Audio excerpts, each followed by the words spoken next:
Hello, everybody, and welcome to our Zoomside chats.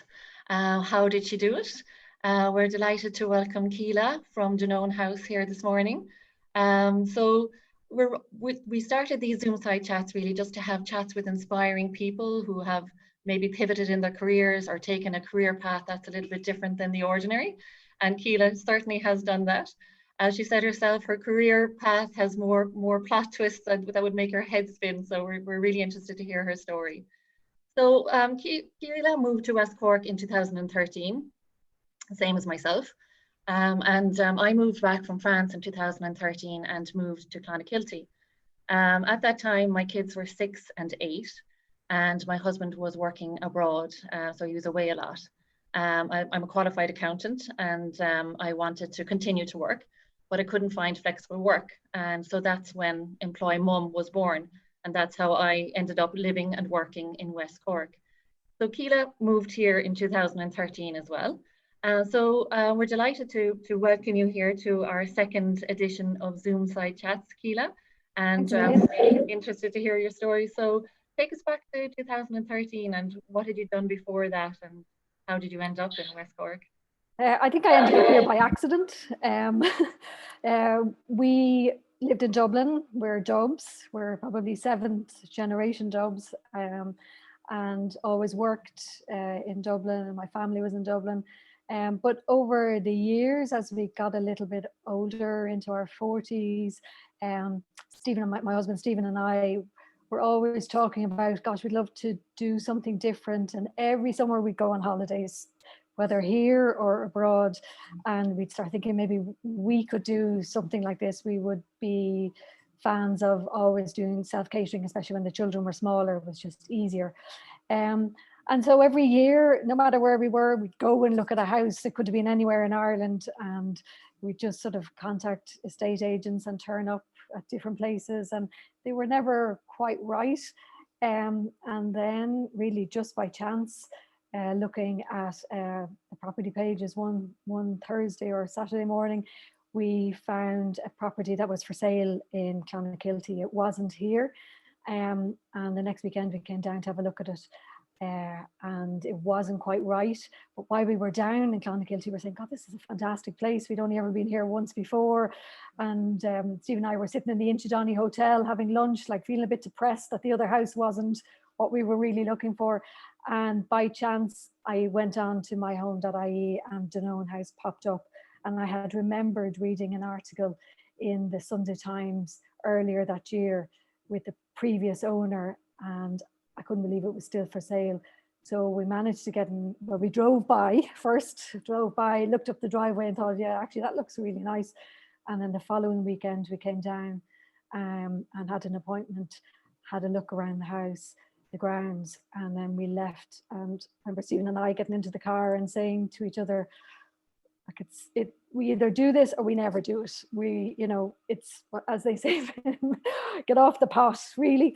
And we brought our daughters down the following weekend, and really from then it just was a whirlwind. We put our house for Dublin up for sale, and like that was 2013. Things were not great, economy wise, but we were so lucky. We sold our house within a couple of weeks in Dublin, and within 6 weeks of seeing Dunowen House, we were here. And then it was like, what the hell have we just done? I know, sometimes you just have to do it, don't you? You can be sitting on the fence for so long with an idea or a dream. And like I moved to France actually in 2002. I went to France to visit my sister who was living down there. And we just went down for a weekend skiing, and she was looking for a business partner at the time. And I was like, okay, I could live here, But I didn't have any children. I had no baggage. I just started a new job that I wasn't really that interested in as an accountant. But you had 2 children at the time, and how did they? We had 3 children. 3 children. Sorry. Yes. So I think one of the reasons why we moved when we did and made this change was, I think it was the last possible time we could have done it with the age that they were. So they were 15, 13 and 5.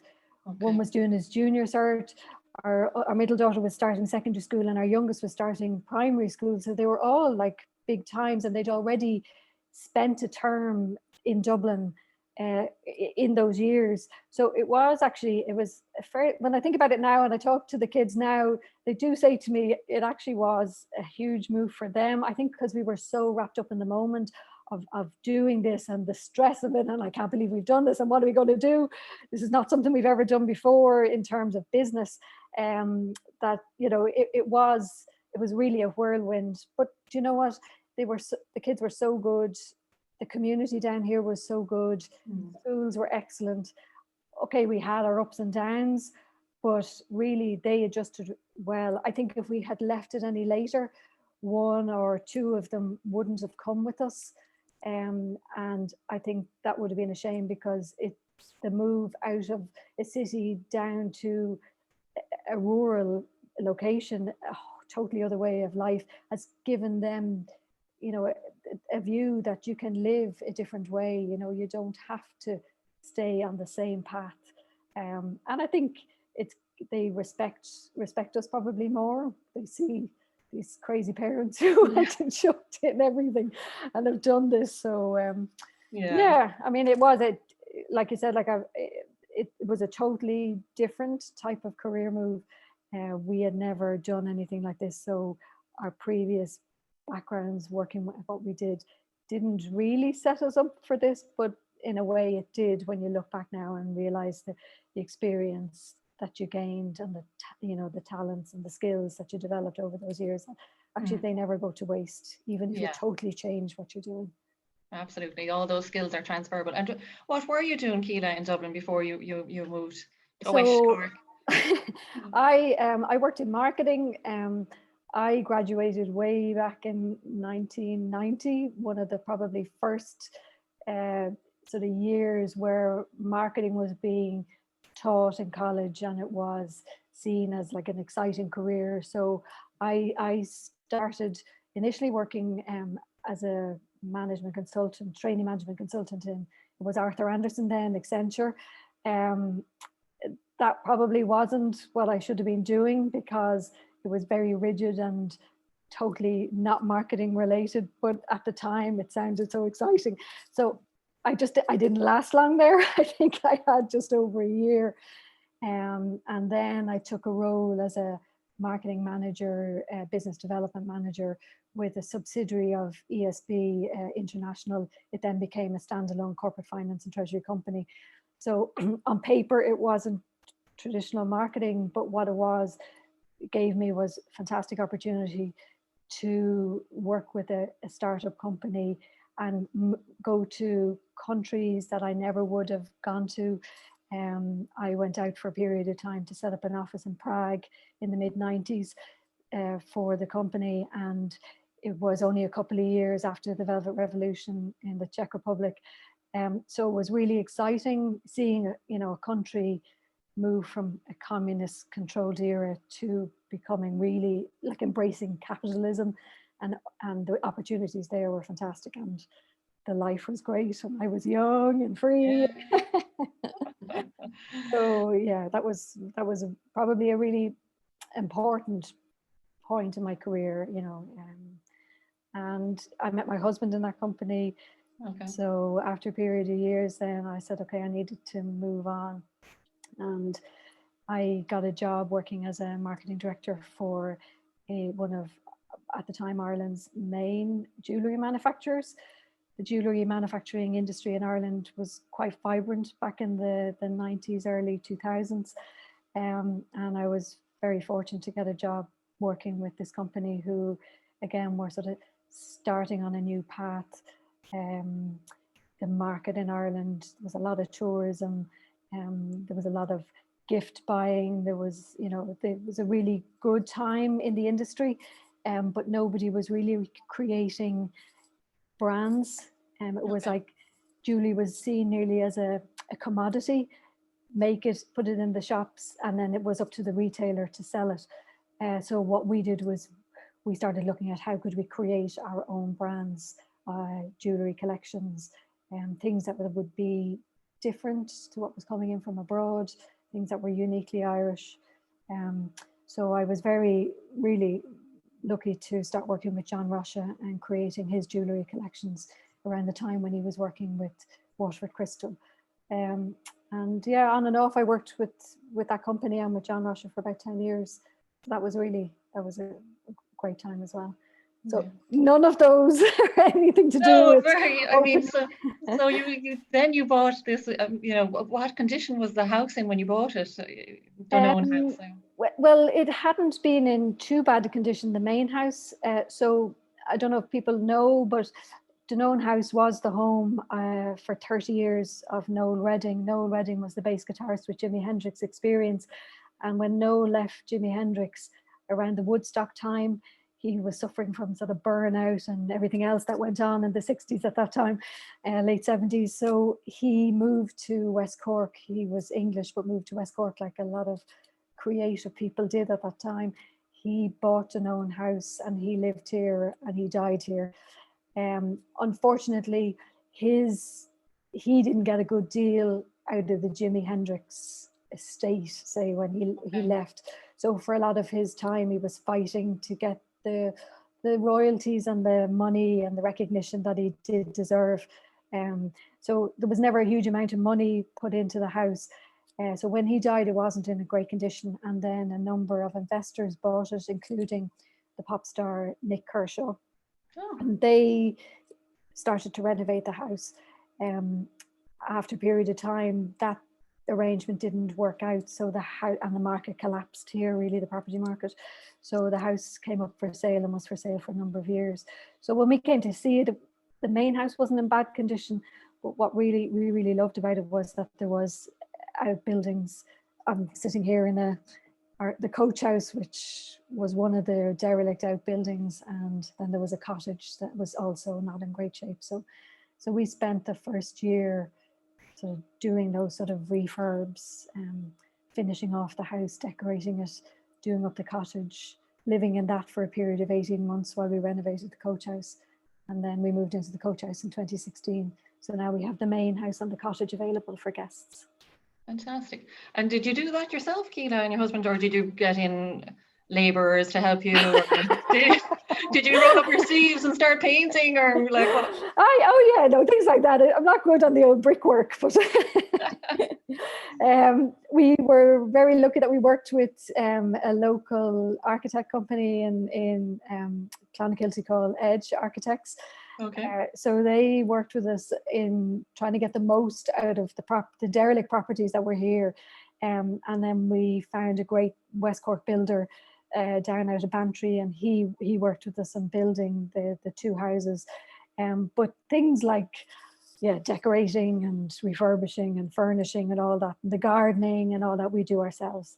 Okay. So Stephen and I, we don't have staff. It's just us doing everything, which is good and bad. But anyway. Yeah, certainly it's a full-time job, I'd say. Yeah. Just to let everybody know, if anybody has any questions as we're going through here, you can hover your screen over the bottom of your screen and you'll see the question and answer function there. You can pop in questions there and we'll answer them at the end of the interview rather than breaking up the interview as we're going along, or the chat. It's not an interview really, yeah. So you had your house renovated and refurbished, and nobody knew that it hadn't been a guest house or holiday. So how did you break into the market? Because I mean, you have such a strong brand now and a presence. What was the first step? Can you give advice maybe to people who are thinking of starting a new business? How do you get out there? How do you let people know you're there? I think a lot of it was that initially we thought it was a good idea, but to make sure it was a good idea, we did an awful lot of research in those first 6 months when we were here, and the reality of, oh my God, we've moved here, what are we going to do? We need to earn money. So we spent a lot of time looking at similar properties in Ireland and abroad, like looking online, visiting places. And because of my marketing background, I knew that really we had to create a brand and a story about Dunowen House to make us stand out. So before we even opened our doors, we had a website. Again, this is back in 2014. We knew that if we were to target, especially the international market, we needed to have a a strong enough online presence. When we opened first, we weren't really sure in a way what we were going to do. So we also did B&B. That didn't last long because firstly, you know, you're getting a house already and you might have 2 people arriving and you're sitting around waiting, and, you know, and you're getting up early to look after 2 people. Whereas what we were finding after a period of time was that the demand was to take the entire property for groups, people coming on holidays or celebrations or things like that. And there weren't a huge amount of similar properties like that. So, you know, you learn on the way. You don't start off with a fully formed, perfect idea. And you make tweaks and you ask guests. We were always asking guests, what could we do better, or what do you think of this? Or one of the great things about living in West Cork and Clonakilty in particular as well was that there's a really strong community down here. So, and people are very good at sharing information. So I got involved in different groups early on the tourism side, and met, you know, the likes of Mike O'Neill in Fernhill House and other places around here. And people were really generous and in just, you know, answering questions and telling me to go here or there. But yeah, sort of going back, you know, you really need to have a clear idea in your mind as much as you can of what you want to be and what you want to do, and build a story around that on your website, especially now when nobody's going anywhere and the research is all done online. Having a website and having a brand, and more so now in the last 18 months, social media has really sometimes even taken off from your from a website, in terms of building your profile. So yeah, you learn you learn a lot along the way. Yeah, but I suppose you mean you must have had a great vision, because I mean your website looks absolutely stunning, and anybody who's on here, you should definitely go on and have a look, and you'll be drooling. It's being renovated at the moment, so hopefully by February now we'll have some more tweaks done to it. Yeah, no, it looks great. And like for advice for people, I suppose, who are building the brand, and I mean you do it very well. You have got your Cake Monday, and I've made your coffee cake a few times actually, Kela. It's a resounding success. And your lemon drizzle cake, and every Monday Kela does a Cake Monday. It's fabulous. And you also have your swim a day and that, like, so those kind of things, they are great for interacting and building your audience, I suppose. So would you have any other advice for people maybe who are in that same scenario, maybe have got a side hustle and want to develop it? Yeah, well, I think social media is a fantastic way of communicating in a real way with your hopeful target market. And I learned, I think, over the last few years, is that it's no good just sticking up a nice picture. If those pictures are being, you know, they're the same, or they're not really reflecting a lot about who you are and what you're doing. I think you need to be true and honest in a way. Another thing as well, I always think is, I love when people come here and they say, oh God, it's so much nicer than even in your pictures. You know, do not over promise and under deliver. Definitely do it the other way around.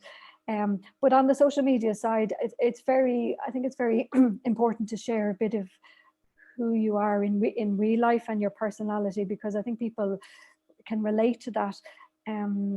So like Cake Monday really started because back in lockdown number 1, when we thought this was only going to last a short time, we had 2 weeks to flatten the curve. Yeah, we had no guests, and I was like, oh my God, what am I going to do with my time?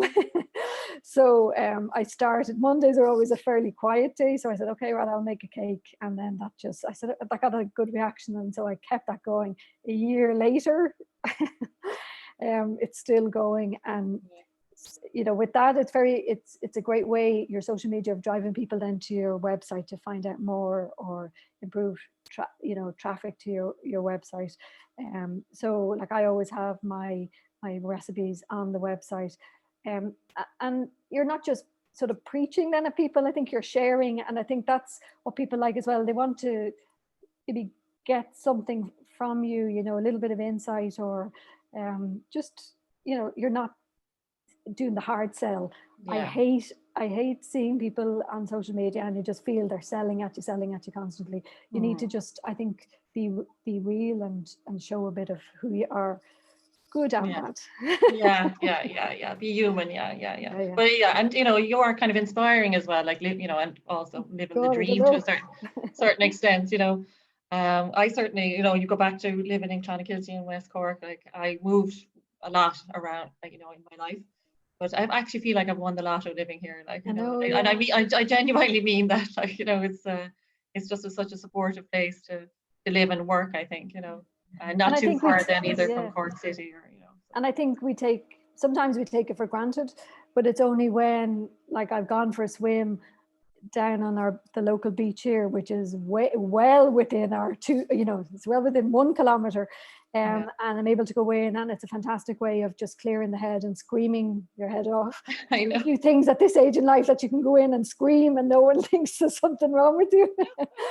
But Release. yeah, you know, Stephen and I would regularly say, God, you know, we're so lucky that we moved here when we did, that there's plenty to keep us busy. It's probably relaxed us a lot more. You know, like I don't know if people know, but like by the time this lockdown is over, we'll have been closed for business for 8-9 months. And, you know, that's probably not the end of it. If someone had said to me 2 years ago, you'd be closed for 8 or 9 weeks, I would have had probably a nervous breakdown.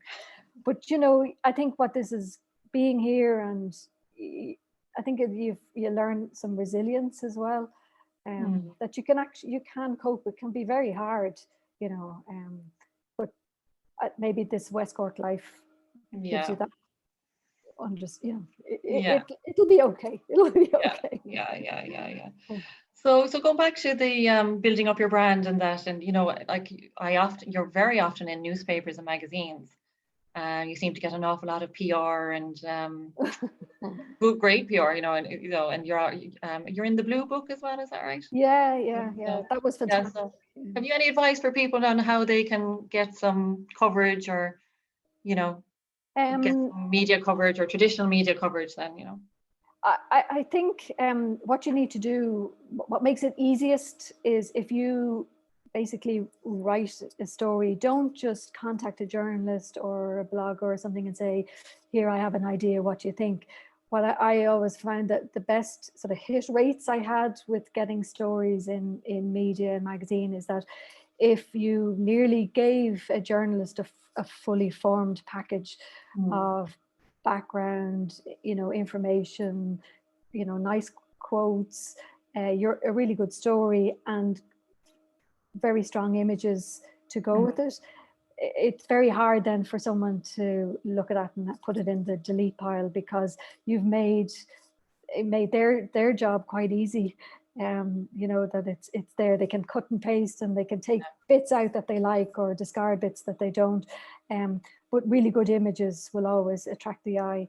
I think there's also a move away from, you know, back in the day, it was all print media, magazines, and I love magazines, but you know, times are changing, and I think online really is where the PR will give you maybe a bit more long-term gain, because it will stay there. People will come and go back to it, and also if you get good coverage and it's up online, put a link to that in your website, so that there is a page there where either there's customer testimonials, reviews, and then links to any PR you have. It gives, I think, the person visiting you a third-party views of who you are and what you're doing, and it's not just you saying, this is who I am, this is what I do, aren't we fantastic? It's lovely that there's somebody there that's also saying, you know, actually we had a great time, or their skills really helped my business, or whatever, you know. But yeah, a fully formed package going to anybody in that area, I think is a big help. Yeah, that's great advice. I suppose what people don't realize is that when you're running any business, any small business, and particularly your business in hospitality, that you have to be an expert at running a luxury holiday destination, but also sales, marketing, IT, you know, you have to have all that information, you know, all those skills as well, you know. So, you know, as you said, it's just yourself and Stephen running the business, you know. So, how does Stephen fit into the whole equation? And he keeps a tight rein on me. It's very good actually having that balance of somebody on the finance and practical side compared to me and my harebrained ideas and my no, we balance each other very well. But you're saying there, that sounds frightening when you're saying you have to have all those skills. I think a lot of, maybe it's a thing about women, that we think we need to be 100% at everything before we'll actually do something.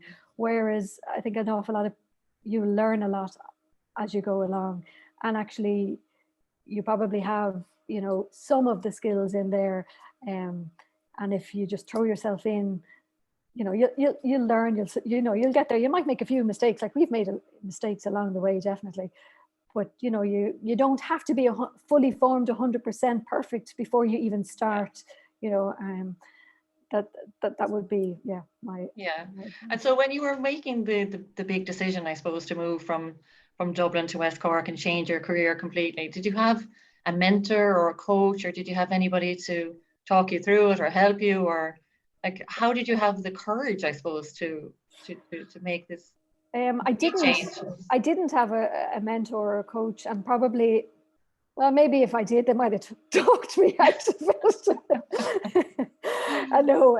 I had Stephen. I mean, we probably talked for years about doing something different. So by the time we actually came to that point of making the leap, we had talked through it enough, and the finances and the practicalities of it, and you know, it wasn't, you know, harebrained last minute, you know, idea. People, you know, I remember at the time when we did it the first couple of years, that people would say, oh, you're so brave to do that, I can't believe it. And I knew they're not actually saying brave, they're saying, oh my God, you're crazy. What the hell did you do that for? So brave sometimes means absolutely crazy. So but fair play to you for following your dreams.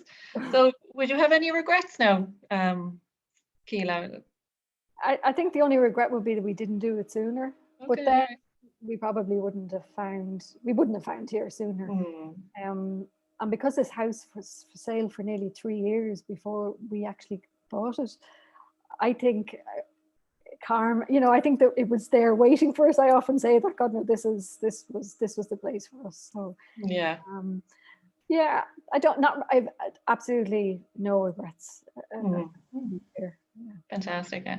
And on a day-to-day basis now, and particularly at the moment, how do you stay motivated? Like, how do you keep going? I know it's really hard at the moment for everybody. Like, what? Well, this invitation today was lovely because I actually got a chance to put on makeup and lipstick. The novelty of it. I think I'm probably good at self-motivating, but like everybody else, God, you've really up and down days. You know, when you're looking in January and your year ahead looks like it's the best year ever, and then each week moves on, and you know, cancellations come in or deferrals to later in the year or next year. That is hard, and I really like the hospitality industry has really been shook, you know, and I hope to God, because there's some fantastic businesses out there, I hope so really they can come through. I think there is an appetite in Ireland now, you know, to support, and it looks like this summer will be another year of staycations, so hopefully that will help. But in staying motivated, there's always something to do here. Like we've a list of DIY as long as possible. So Stephen bought new saws and drills and stuff this week, so he's making things, and we have chickens, and we put a new chicken run in last week. We have a big garden, and during the summer and autumn we're actually quite self-sufficient in what we grow. That has been a learning curve. So like lockdown last year was fantastic because we were able to spend so much time, and like we're still eating some of the stuff that we grew. There's always, like with an old house, there's always something to do. Like Yeah. it really, it's a money pit.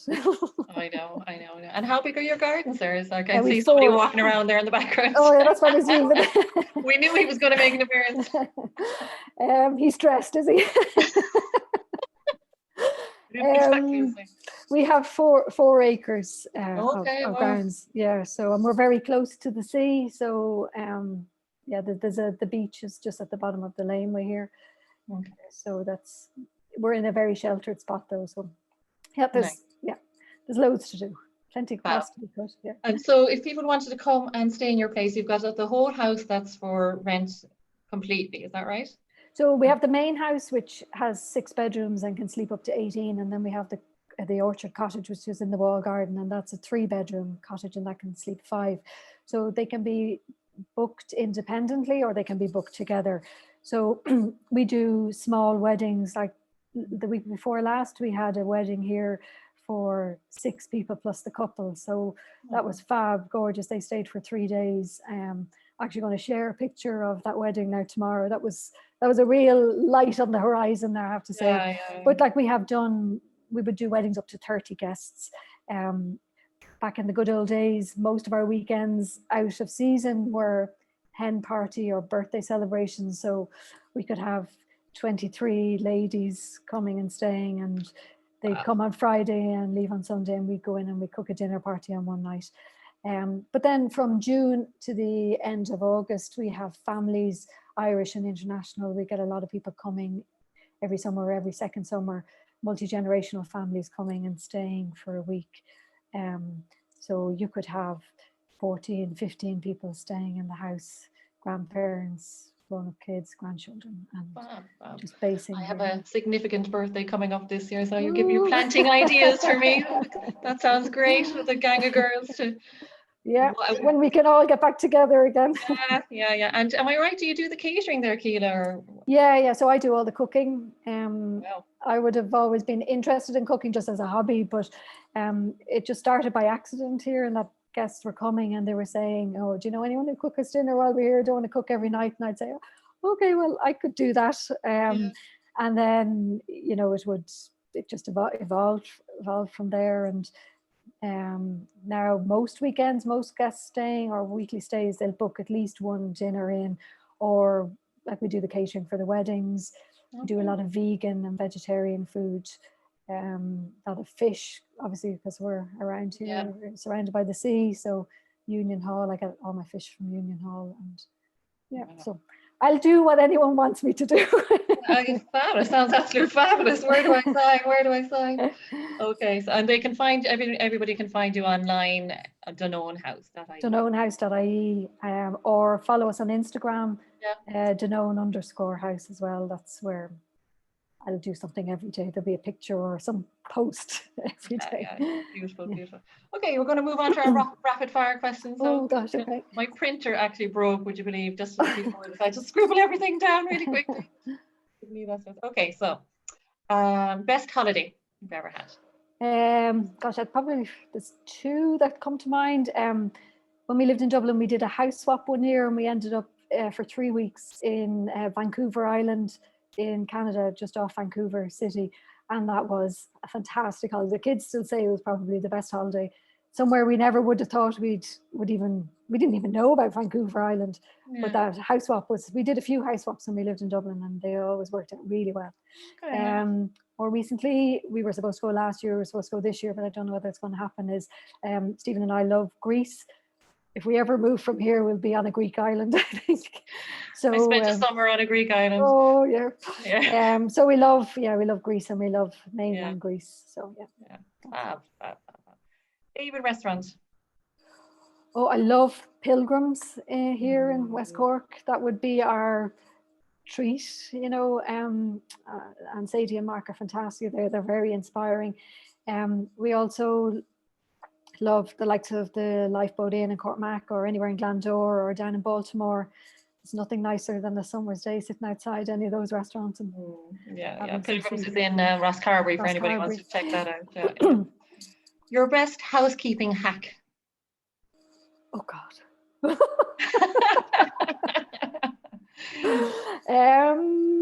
Housekeeping hack. Well, I always love my sheets ironed. Oh. So there's nothing nicer than getting into a bed with your sheets ironed. I have one of these Miele rotary irons, so everything gets put through that. So Okay. but other than that, I love you know, that thing, pink stuff.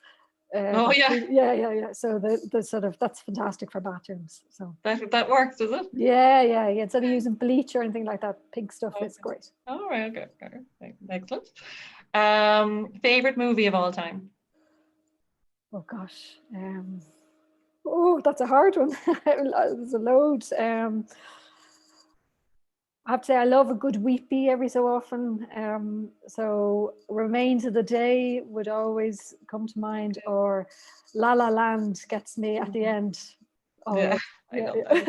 Yeah. The music, be jumping around the kitchen. Yeah. The soundtrack of it. Lark or owl? Lark. West Cork or Dublin? Oh, West Cork. Sorry, family. What's your superpower? I don't, maybe, I think I'm good at visualizing things. So I think I can see how something will look before I start it. I think I can actually write down to the small detail. Okay. I can get a good picture in my head of what something should look like when it's finished. And I always think that's good. Other than that, I'm good at cake. Yeah, we can see that. Okay. Best thing about lockdown? Slowing down, I think. Mm. Realizing that you can't control the future at all. You know, you being in the business you are, you know, we've always been asked, or were asked, or asking people, like, what's your 5-year plan? You know, and I always had 5-year plans, but actually now with lockdown, you realize you can't have a plan that far ahead. I think so. Slowing down and just being with the family more has been fantastic as well. So, yeah. Red or white? Oh, it depends on the time of the year. Both. Red at the moment, white in the summer. Yeah, sitting outside. Yeah. And this might be a hard one now for you. Cake or cheese? Well, now I do absolutely love cheese. If I go out to a restaurant, I probably wouldn't order dessert. I'll order cheese. But yeah, I like making cakes, but I probably would order cheese out. Excellent. That was brilliant. Okay, listen, we're going to pop in and see if we have any questions from the audience. Okay. And we'll run through them. So, okay, have you had any famous people staying with you, or can you say? We have some people I probably couldn't say. One of the ones that really surprised me, which was brilliant, was one day this woman turned up at the door, and she introduced herself as Marsha Hunt. So to anybody slightly older generation, Marsha Hunt was an absolute legend in the 60s and 70s. She was the inspiration behind the musical Hair, and was former partner of Mick Jagger and had a child with him. But she had also been a really good friend of Noel's, and she used to come and stay here. And she just turned up one day and said she was in the area and she'd love to see the house and see how different it was. And I just, that was fantastic. I love that. Yeah, brilliant. From Brona, a question. Absolutely love the interiors at Dunowen House. Oh, thank you. Just wondering if Kela did that herself or if she had an interior designer. I did it all myself. So this is our 8th house. We've moved a lot over the years. So over the years, I probably would have picked up a lot of things. But then when we got here, you know, some of the stuff we had worked well, and we bought some contents of the house as well from the previous owner. So I think because I have a creative, I like being creative. Interiors is something I enjoy as well. So, yeah. And would you have any tips for local suppliers? Anybody locally? I buy a lot of things, you know, from I like auctions. I've been buying a few things lately from, I shouldn't say because I'll never get the things again now. Everybody outbid all the time, but Hegarty's auctions in Bandon, and Lines and Lines in Middleton. You'll always find quirky things. I love embellish interiors down in Skibbereen, and then locally Michelle Mitten in Clonakilty always has lovely bits and pieces. I buy nice things for the house and blankets and stuff for beds from her. But I'm just a bit of a magpie, really. Like I buy things on, not so much anymore because you don't really see that many good things, but I used to buy a lot of things on Dundee. So yeah. And are those auctions running at the moment? Yeah, it's all online. So right. Yeah. I'll have to check that out then. I'll never get anything. You let the cat out of the bag now. Let's see now, a few more ones coming in here now. My friend who is Manchester based stayed with you for a fancy hen and she raves about your lemon drizzly cake. Thank you. There you go. Thank you. Compliments. Okay, question from Phil. Really interesting chat. Thanks so much. Are the principles around setting up a business the same regardless of the size of the business? And have you any advice for setting up a small craft business? Well, I think, they are probably the same. I think you really need to understand who your customer is, who your market is, and really who your competitors are for setting up any business. I would have worked a lot with craft people in the past through the jewellery side of things. So I think just, creating something and thinking people will come isn't enough anymore. You have the most beautiful piece of craft or jewellery or candles or something, but if they're not unique and if they don't really appeal to the market, you're not going to go anywhere. So I think testing is great, with people asking questions, showing things to people, maybe a mentor or business coaches if you suggested, but just don't come up with something and just think, that's it. I think it's fab, so it is going to work. You really need to understand, especially now, I think, the competition and the market. Yeah. Did you get any help from the local enterprise office or anything like that, Kela? I've only just started. Small businesses, Yeah, with hospitality, to be honest, there aren't a great number of supports, or there hasn't been in the past. What I did sign up for at the end of last year was the trading online voucher with the local enterprise office, and that's helping us just make some changes to our website. We can now sell vouchers online, which we hadn't done before, and just going to upgrade things a bit. But yeah, that would be the only. I think you need to just find some time. Well, for our business, I think we need to find the resources a lot ourselves. Yeah, I think for anybody setting up a side hustle, and I know there's a lot of people out there who are, at the moment between jobs or whatever, and have a hobby or an interest that they're thinking of maybe doing a little small business. The Start Your Own Business course with the local enterprise offices are really good, actually, if anybody wants to check them out. Now, I don't know if they're running them at the moment, but when they are again, I did it when I came back to Ireland. Okay. It was a 10-week thing, but yeah, I would recommend looking at that if anybody starting up, especially if it's a craft type business. Yeah. Okay, Lorna is asking, how did you get into the cooking and the baking? She loves your cake Mondays and she's making the energy balls right now. Oh God, that's great. Thanks a million. For me, it's a way of switching off. I love going into the kitchen and putting on a nice bit of music and trying a new recipe, and nobody is in there with me, possibly, and I don't have to be on my phone or I don't have to be on the computer. So I do find cooking therapeutic and a way of switching off.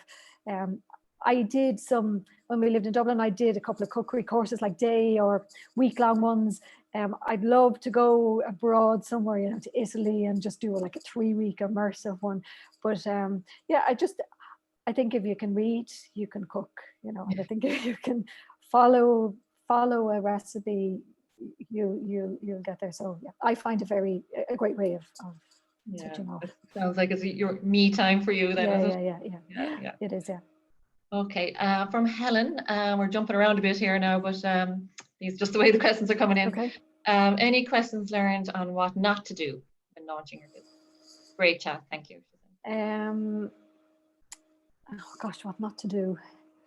Any big boo-boos you made along the way? Well, gosh, I don't really. Probably a few small ones. Maybe don't spend a lot of money on advertising, to begin with. I think that can be a lot of the time at the beginning, you think, oh God, if I do a big splash or if I do a big ad or something like that, like that'll be it. I'll be famous.